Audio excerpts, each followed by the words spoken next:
अस्सलाम वालेकुम फ्रेंड्स, कैसे हैं आप? उम्मीद है अच्छे होंगे, खैरियत से होंगे। मैं हूं आपका एडवोकेट कामरान सियाल।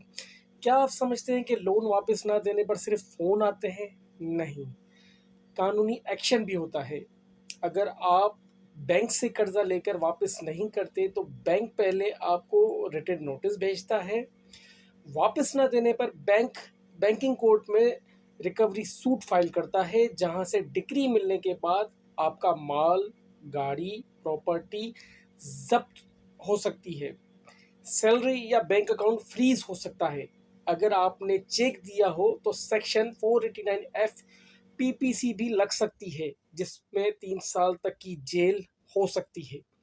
कर्जा लेना बहुत आसान है, लेकिन वापस ना देना आपको कानूनन मुश्किल में डाल सकता है। लिहाज़न सोच समझकर लोन लें। Thank you so much.